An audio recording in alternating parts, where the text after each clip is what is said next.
नमस्कार, आप देख रहे हैं हेडलाइंस न्यूज। दिन भर की ताज़ा खबरों के लिए अभी सब्सक्राइब करें, साथ में बेल आइकन भी प्रेस कर लें। खबरों में आगे बढ़ने से पहले वीडियो को लाइक जरूर करें और अपने दोस्तों के साथ ज़्यादा से ज़्यादा शेयर करें। और आप किस राज्य शहर से न्यूज को देख रहे हैं, कमेंट में जरूर लिखें। बता दें, यूक्रेन के साथ चल रहे युद्ध के बीच रूस ने शुक्रवार को अपनी नई विदेश नीति को लेकर रणनीति दस्तावेज जारी कर दिया है। रूस ने अपनी नई विदेश नीति में भारत और चीन के साथ व्यापार और प्रौद्योगिकी के लेकर सभी क्षेत्रों में संबंधों को और मजबूत बनाते हुए उसे आगे बढ़ाने का फैसला किया है। रूस ने इसे 2021 की राष्ट्रीय सुरक्षा रणनीति के अनुरूप बनाया है। शुक्रवार को राष्ट्रपति व्लादिमीर पुतिन ने इसे जारी किया है। इसमें शंघाई सहयोग संगठन RIC और दूसरे ऐसे ग्रुप को प्राथमिकता देने पर जोर दिया गया जिसमें पश्चिमी देशों के एक भी देश की भूमिका नहीं है। दूध की बढ़ती कीमतों ने आम लोगों को पहले ही परेशान कर रखा है। अब देश की बड़ी कंपनी अमूल ने ग्राहकों को एक बार फिर झटका देते हुए अपने दूध की कीमतों में 2 रुपये प्रति लीटर का इजाफा करने का फैसला किया है। कंपनी ने गुजरात में दूध के दाम में 2 रुपये प्रति लीटर बढ़ोतरी का निर्णय लिया है और नई दरें यानी कि 1 अप्रैल 2023 से लागू हो चुकी है। जी हां, आपको बता दें कि इस बढ़ोतरी के बाद गुजरात में दूध के दाम 3 से 4% तक महंगे हो गए हैं। Gujarat corporation milk marketing federation limited, जो कि गुजरात की सबसे बड़ी डेयरी यूनियन है, उसे अमूल के दूध के दाम में 2 रुपये प्रति लीटर के इजाफे का फैसला किया था। कर्नाटक विधानसभा चुनाव की घोषणा के बाद से ही बीजेपी दक्षिण का एकमात्र दुर्ग बचाने में जुट गई है। धर्मेंद्र प्रधान, प्रहलाद जोशी समेत कई केंद्रीय मंत्रियों को चुनावी रणनीति तैयार करने के लिए कर्नाटक में सक्रिय किया गया है। 79 साल के BS येदियुरप्पा पार्टी के पोस्टर बॉय बनाए गए हैं। जी हां, आपको बता दें कि यहां पर इसके अलावा PM नरेंद्र मोदी, गृह मंत्री अमित शाह, बीजेपी अध्यक्ष JP नड्डा और UP के मुख्यमंत्री योगी आदित्यनाथ की भी कई रैलियां प्रस्तावित है। लेकिन इस सबसे बावजूद हालिया सर्वे ने पार्टी हाईकमान की टेंशन बढ़ा दी है। गृह मंत्री अमित शाह का सासाराम का कार्यक्रम रद्द हो गया है। स्थानीय घटना के चलते प्रशासन ने धारा 11 लगा रखा है, जिसके चलते स्थानीय प्रशासन ने मंजूरी नहीं दी। अमित शाह अब केवल नवादा के कार्यक्रम में शामिल होंगे। केंद्रीय गृह एवं सहकारिता मंत्री अमित शाह को सम्राट अशोक की जयंती के अवसर पर आयोजित कार्यक्रम के लिए रोहतास स्थित सासाराम जाना था। वहीं रविवार को दोपहर 2 बजे नवादा स्थित हिसुआ में उनकी रैली थी। इसके अलावा पटना स्थित दीघा में SSB के विभिन्न उद्घाटन एवं शिलान्यास कार्यक्रम उन्हें शामिल होना है। PM मोदी ने भोपाल पहुंचकर मध्य प्रदेश की पहली वंदे भारत ट्रेन को हरी झंडी दिखाई। प्रधानमंत्री मोदी ने रानी कमलापति रेलवे स्टेशन से वंदे भारत ट्रेन का रवाना किया। इस दौरान मध्य प्रदेश के CM शिवराज सिंह चौहान और रेल मंत्री अश्विनी वैष्णव भी मौजूद रहे। MP के पहले वंदे भारत ट्रेन को हरी झंडी दिखाने के बाद PM मोदी ने कहा कि आज मध्य प्रदेश को अपनी वंदे भारत एक्सप्रेस ट्रेन मिली है। इससे भोपाल और दिल्ली का सफर और तेज हो जाएगा। यह ट्रेन प्रोफेशनल के लिए, नौजवानों के लिए, कारोबारियों के लिए नई नई सुविधा लेकर आएगी। दिल्ली के मुख्यमंत्री अरविंद केजरीवाल इन दिनों प्रधानमंत्री नरेंद्र मोदी की डिग्री को लेकर उन पर सीधा हमला कर रहे हैं। शनिवार को उन्होंने प्रेस कॉन्फ्रेंस कर एक बार फिर से प्रधानमंत्री मोदी पर निशाना साधा। उन्होंने कहा है कि देश के प्रधानमंत्री का पढ़ा लिखा होना जरूरी है। केजरीवाल ने कहा, प्रधानमंत्री नरेंद्र मोदी के बयान विचलित करते हैं। पढ़ा लिखा आदमी नाली से गैस निकालने की बात नहीं करेगा, बादल के पीछे रडार नहीं पकड़ा जाएगा। ऐसा लगता है कि उन्हें विज्ञान के बारे में जानकारी नहीं। गुजरात हाईकोर्ट के फैसले का जिक्र करते हुए केजरीवाल ने कहा, गुजरात हाईकोर्ट का कल ऑर्डर आया कि लोग PM के एजुकेशन क्वालिफिकेशन की जानकारी नहीं ले सकते। बिहार में फैली हिंसा को लेकर CM नीतीश कुमार ने बड़ा बयान दिया। उन्होंने कहा है कि बिहार में वर्षों से सब कुछ ठीक रहा है और अचानक अब कैसे माहौल बिगड़ गया, जरूर किसी ने खचाखच किया है। जी हां, आपको बता दें कि उन्होंने कहा है कि बिहार में लॉ एंड ऑर्डर सब कुछ ठीक है, लोग सिर्फ बदनाम करते हैं। झगड़ा करवाया गया है, किसी ने गड़बड़ किया है। हम लोगों ने तो पूरी तरह से कह दिया है कि अंदर से पता कीजिए फोन क्या कर रहा है। CM कहा है कि आश्वस्त करते हैं कि सरकार हर चीज के लिए पूरी तरह अलर्ट है। उन्होंने हिंसा फैलाने वाले पर सख्त एक्शन का वादा किया है। सार्वजनिक भविष्य निधि, सुकन्या समृद्धि योजना, डाकघर बचत योजना, वरिष्ठ नागरिक बचत योजना आदि जैसे छोटी बचत योजनाओं में निवेश करने के लिए पैन और आधार को लिंक करना अनिवार्य हो गया। वित्त मंत्रालय ने 31 मार्च 2023 को इस संबंध में अधिसूचना जारी की। इन परिवर्तनों को छोटी बचत योजनाओं के लिए KYC के हिस्से के रूप में अधिसूचित किया गया है। केंद्र सरकार की इस अधिसूचना में पहले लघु बचत योजनाओं में निवेश आधार संख्या जमा किए बिना संभव था, लेकिन अब से सरकार समर्थित लघु बचत योजनाओं में निवेश करने के लिए कम से कम आधार नामांकन संख्या जमा करनी होगी। राजधानी दिल्ली के निजामुद्दीन इलाके में अवैध रूप से बनाई गई मजार को बुलडोजर ने ध्वस्त कर दिया। रिपोर्ट के अनुसार बुलडोजर की यह कार्रवाई PWD विभाग की ओर से की गई है। हालांकि एहतियात के तौर पर दिल्ली पुलिस और पैरामिलिट्री फोर्स के जवानों को वहां पर तैनात किया गया था। वहीं PWD की टीम ने बुलडोजर से हजरत निजामुद्दीन इलाके में अवैध रूप से बनाई गई मजार को ढहा दिया। फिलहाल मलबा हटाने पर काम चल रहा है। मीडिया रिपोर्ट के मुताबिक निजामुद्दीन इलाके में अवैध रूप से बनाई गई मजार को लेकर उसकी देखरेख करने वालों का कहना है कि यह मजार 500 साल पुरानी है। मार्च में देश का जीएसटी कलेक्शन 13% बढ़कर 1.60 लाख करोड़ रुपए से ज्यादा रहा। वित्त मंत्रालय ने जानकारी दी कि यह 1,60,122 करोड़ रुपए रहा है, जो जुलाई 2017 में जीएसटी लागू होने के बाद से दूसरा सबसे ज्यादा कलेक्शन है। यह अर्थव्यवस्था के लिए बड़ी अच्छी खबर है। सरकार ने एक बयान में कहा है कि मार्च में हुए कुल जीएसटी कलेक्शन में 29,546 करोड़ रुपए का, सीजीएसटी 37,314 करोड़ रुपए का और एसजीएसटी और रिकॉर्ड 82,907 करोड़ रुपए का आया है।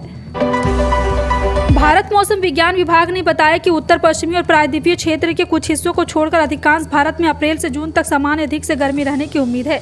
उन्होंने आगे कहा कि इस अवधि के दौरान मध्य पूर्व और उत्तर पश्चिमी भारत के अधिकांश हिस्सों में सामान्य से अधिक गर्म हवा चलने की उम्मीद है। भारतीय मौसम विज्ञान विभाग के डायरेक्टर मृत्युंजय महापात्रा ने एक वर्चुअल प्रेस कॉन्फ्रेंस में बताया कि बिहार, झारखंड, उत्तर प्रदेश, ओडिशा, पश्चिम बंगाल, छत्तीसगढ़, महाराष्ट्र, गुजरात, पंजाब, हरियाणा कुछ हिस्सों में लू काफी दिनों तक रहेगी। जम्मू कश्मीर के श्रीनगर में स्थित एशिया का सबसे बड़ा ट्यूलिप गार्डन की खूबसूरती फूलों के खिलने के साथ पूरे शबाब पर है और इसके हिलने के 10 दिन के भीतर ही करीब 1.35 लाख लोग इस खूबसूरती को निहार चुके हैं। श्रीनगर के मशहूर डल झील और जबरवान हिल्स के बीच स्थित 52.5 हेक्टेयर में फैला इंदिरा गांधी ट्यूलिप गार्डन रंग बिरंगा दृश्य पेश कर रहा है। इससे अलग अलग रंग के 16 लाख ट्यूलिप के फूल और 68 किस्में खिली है। ट्यूलिप गार्डन के प्रभारी इनाम उल रहमान ने कहा है कि अब तक आए ज्यादातर आगंतुक राज्य के बाहर के पर्यटक हैं। सऊदी अरब हमेशा मुश्किल में फंसे पाकिस्तान की मदद करता है, लेकिन सऊदी और भारत के बीच हुई एक डील ने पाकिस्तान को खौफ में डाल दिया है। यह डील पाक के लिए मुसीबत बन सकती है। भारत की intelligence agency research and analysis wing और सऊदी के बीच एक ऐतिहासिक समझौता हुआ है। इस समझौते के बाद RAW के आतंकवाद पर नकेल कसने की बड़ी मदद मिलेगी। इसे एक महत्वपूर्ण घटनाक्रम करार दिया जा रहा है। कुछ ही दिनों में इस समझौते की सऊदी कैबिनेट की मंजूरी मिली। इस समझौते के बाद सऊदी अरब आतंकवाद की लड़ाई में खाड़ी देशों का भारत का सबसे बड़ा साथी बन जाएगा। दिल्ली के मुख्यमंत्री और आम आदमी पार्टी के प्रमुख अरविंद केजरीवाल और पंजाब के मुख्यमंत्री भगवंत मान रविवार को असम पहुंच रहे हैं। वे गुवाहाटी के भार्लुमुखुम में आयोजित होने वाले एक विशाल जनसभा को संबोधित करेंगे। इसे लेकर आपके कार्यकर्ता काफी उत्साहित है। दूर दूर से आम आदमी पार्टी के कार्यकर्ता गुवाहाटी आने शुरू हो गए हैं। माना जा रहा है कि इस दौरान अरविंद केजरीवाल कई महत्वपूर्ण घोषणाएं कर सकते हैं। दिल्ली के मुख्यमंत्री अरविंद केजरीवाल की असम यात्रा असम के मुख्यमंत्री हेमंत बिस्वा शर्मा की चुनौती के बीच हो रही है, जिसमें हेमंत ने शुक्रवार को ही दिल्ली के मुख्यमंत्री अरविंद केजरीवाल को कायर करार देते हुए विधानसभा परिसर के बाहर उनके खिलाफ बोलने की चुनौती थी। कोरोना संक्रमण अभी पूरी तरह से समाप्त नहीं हुआ है। कई देशों में एक बार फिर से कोविड-19 के मामलों में बढ़ोतरी दर्ज की गई है। इसी के मद्देनजर विश्व स्वास्थ्य संगठन ने बुजुर्गों और अन्य कमजोर समूहों के लिए बूस्टर डोज की सिफारिश की है। वैक्सीनेशन पर विशेषज्ञों के WHO के रणनीतिक सलाहकार समूह की बैठक के बाद सिफारिश की गई। संक्रमण और वैक्सीनेशन के कारण ओमिक्रॉन उच्च जनसंख्या स्तर की प्रतीक्षा के प्रभाव को दर्शाने के लिए कोविड वैक्सीन उपयोग को प्राथमिकता देने के लिए रोड मैप को संबोधित किया। कांग्रेस नेता नवजोत सिद्धू पटियाला जेल से रिहा हो गए। वो 10 महीने की सजा काटने के बाद बाहर निकले। उन्होंने जेल से बाहर आते ही कहा है कि आज के समय में अगर कोई क्रांति है तो उसका नाम है राहुल गांधी। मैं तो ये जानता हूं कि देश में जब जब तानाशाही आई तब क्रांति भी साथ आई। इस बार इस क्रांति का नाम राहुल गांधी की। आज लोकतंत्र पर बेड़ियां लगाई जा रही। पंजाब देश की ढाल है और इसे तोड़ने की कोशिश की जा रही। पंजाब को कमजोर करने वाले खुद कमजोर होंगे। सिद्धू ने कहा है कि मैं चट्टान की तरह राहुल गांधी और प्रियंका गांधी के साथ हूँ। मिनिस्ट्री ऑफ एक्सटर्नल अफेयर्स ने शनिवार को कहा है कि भारत और मलेशिया अब अन्य करेंसी के अलावा ट्रेड करने के लिए भारतीय रुपये का भी इस्तेमाल कर सकते हैं। पिछले साल जुलाई 2022 में रिजर्व बैंक ऑफ इंडिया ने इंडियन करेंसी में इंटरनेशनल ट्रेड के सेटलमेंट की अनुमति दी थी। RBI के इस फैसले के बाद यह कदम उठाया गया। मिनिस्ट्री ने कहा, अन्य करेंसी में सेटलमेंट के मौजूदा तरीकों के अलावा इंडिया और मलेशिया के बीच ट्रेड अब भारतीय रुपये में सेटल किया जा सकता है।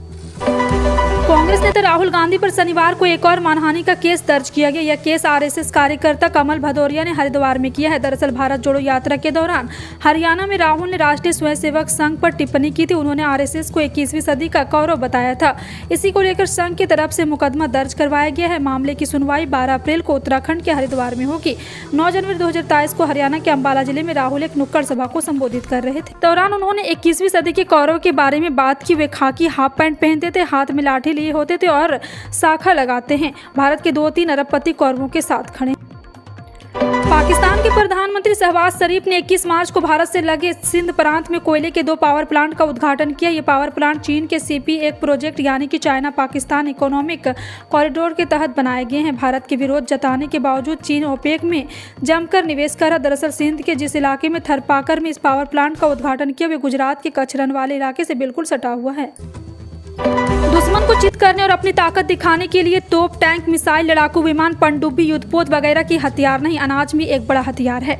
खाद्यान्न आज जियोपॉलिटिक्स का बड़ा औजार है। रूस यूक्रेन युद्ध के बीच मॉस्को अब गेहूं का हथियार के तौर पर इस्तेमाल करने जा रहा है, जिसकी आंच पूरी दुनिया पर महसूस करे कि रूस दुनिया का सबसे बड़ा गेहूं निर्यातक देश है। रूस यूक्रेन युद्ध की वजह से पहले से ही ग्लोबल फूड सप्लाई गड़बड़ा हुई है और इसमें खाद्यान्न की कीमत तेजी के साथ बढ़ी थी और अब रूस जिस तरह गेहूं के निर्यात पर सरकार नियंत्रण बढ़ा रहा है, उसकी स्थिति खराब होगी।